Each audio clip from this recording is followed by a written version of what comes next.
La rentrée universitaire sera connue avant la date du 16 mai. D'après le communiqué du ministère de l'Enseignement supérieur et de la Recherche scientifique, une rentrée qui sera probablement officialisée cette semaine, d'après les indiscrétions.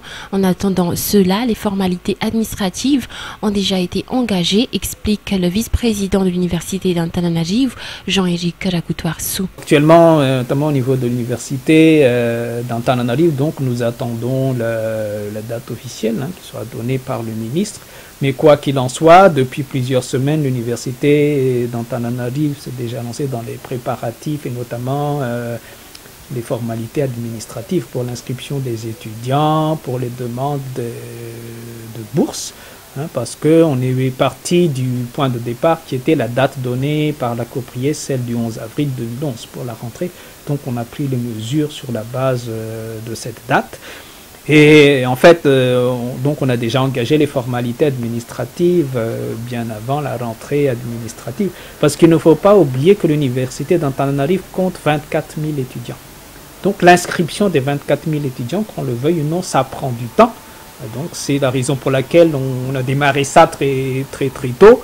En ce qui concerne le budget de fonctionnement de l'université, Jean-Éric Karakutuarsu a expliqué que l'université d'Antananarivo n'attend plus que l'arrivée des sommes d'argent dans la caisse de l'université.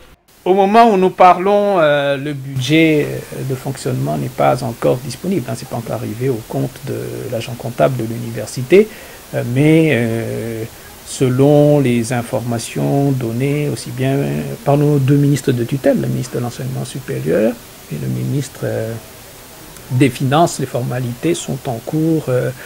Nous espérons donc l'arrivée dans le plus tôt possible de ce budget. Lancé également que pour cette année universitaire, les étudiants ne devront plus s'attendre à une pause ni à des vacances, étant donné que l'étude universitaire à raison de 25 semaines devrait être complétée.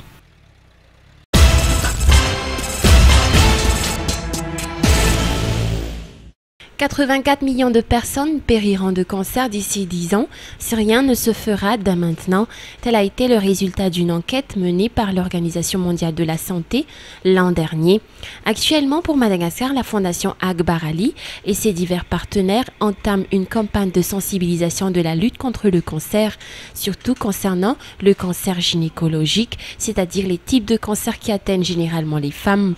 C'est pourquoi l'organisation de la conférence TEDx, qui se tiendra le 14 mai prochain au centre de conférence internationale d'Ivatu, pendant laquelle une quarantaine de speakers composés essentiellement de médecins malagasais étrangers, spécialistes en cancérologie et d'autres personnalités responsables étatiques aura lieu. Les artistes auront aussi leur place pendant cette journée consacrée exclusivement pour la sensibilisation du cancer. Parmi eux figure Maud, une des rares femmes compositeurs pianistes en Afrique. Elle compte faire passer des messages via sa musique pendant cette occasion. Je serai au clavier et au chant. En fait, j'ai composé une chanson pour la cause, pour la lutte contre les cancers féminins en Afrique. Et bon, on croirait que j'y ai mis des paroles bien claires, comme quoi il faut sensibiliser les gens sur ceci ou cela. Mais non, je n'ai pas mis de paroles. Il y aura des photos de Pierre Romaine qui accompagneront mon intervention. Les photos parlent d'elles-mêmes et expriment la condition de la femme en Afrique et à Madagascar en général. C'est une femme qui se bat fort et qui s'occupe de sa famille. Et le message que je voudrais faire passer, c'est que voilà, si on perd cette femme-là, l'Afrique est perdue, Madagascar est perdu. Donc d'après les sondages, il paraît que dans 10 ans, si on ne s'occupe pas des cas de cancer, il y aura 84 millions de morts. Imaginons ça, quel sera l'avenir de l'enfant d'Afrique, de la femme africaine, de l'Afrique en général. 84 millions, c'est rien. C'est pas rien. Voilà. Il faut noter que la journée de la conférence TEDx sera accessible au grand public.